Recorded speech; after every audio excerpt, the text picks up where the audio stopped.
Assalamualaikum warahmatullahi wabarakatuh. Izin memperkenalkan diri, nama saya Sulastri dengan nomor NPM 101222126 dari kelas C4 Manajemen. Apa sih Ma'rifatul Insan itu? Ma'rifatul Insan mempunyai dua kata, yaitu ma'rifat dan insan. Ma'rifat berarti mengenal, sedangkan insan berarti manusia atau diri sendiri. Jadi, ma'rifatul insan dapat diartikan mengenali diri sendiri. Secara istilah, ma'rifatul insan sendiri merupakan suatu proses mengenali dan memahami penciptaan manusia oleh Allah Subhanahu wa Ta'ala. Yang mana manusia merupakan makhluk yang paling sempurna di antara makhluk lainnya. Yang pertama adalah ta'riful insan atau pengenalan manusia. Definisi manusia itu sendiri bisa dipahami secara bahasa bahwa manusia berasal dari kata manu atau Sanskerta, mens atau Latin yang berarti berpikir, berakal budi atau makhluk yang berakal budi mampu menguasai makhluk lain. Secara istilah, manusia dapat diartikan sebuah konsep atau sebuah fakta, sebuah gagasan atau sebuah realitas, sebuah kelompok atau genus, atau seorang individu.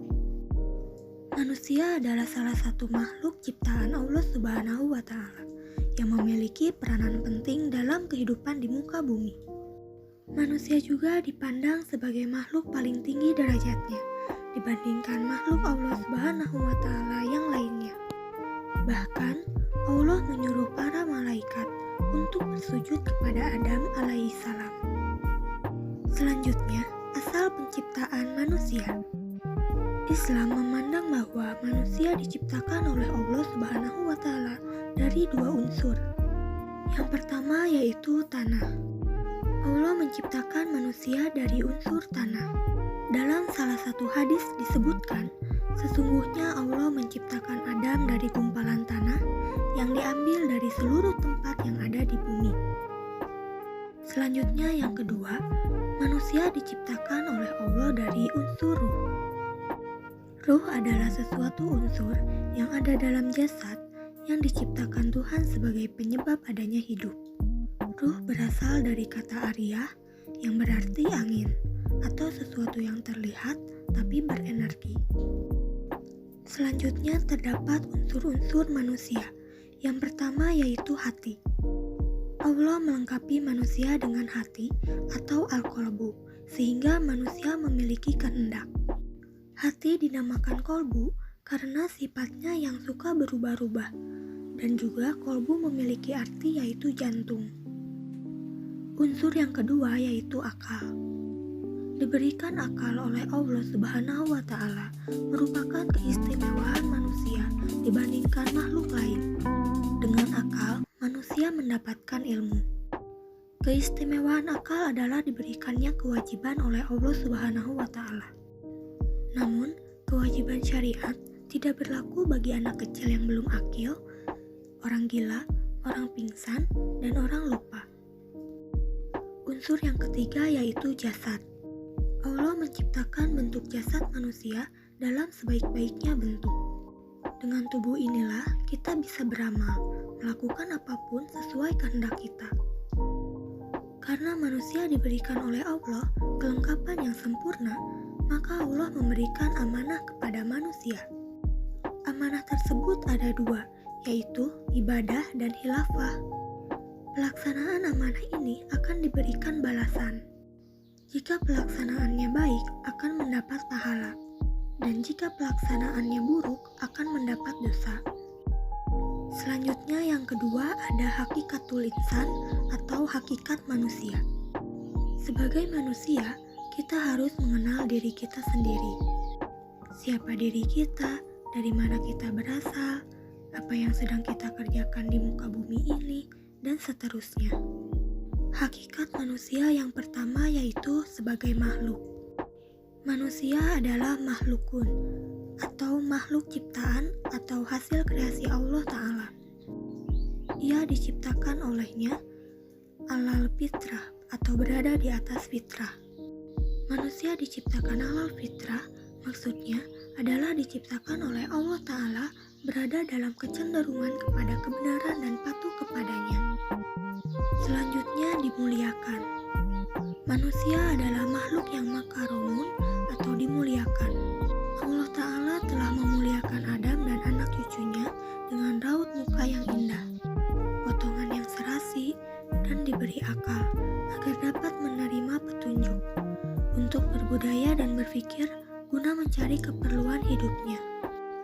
Allah Ta'ala telah melebihkan mereka itu dengan kelebihan yang sempurna dari kebanyakan makhluk yang lain yang diciptakannya.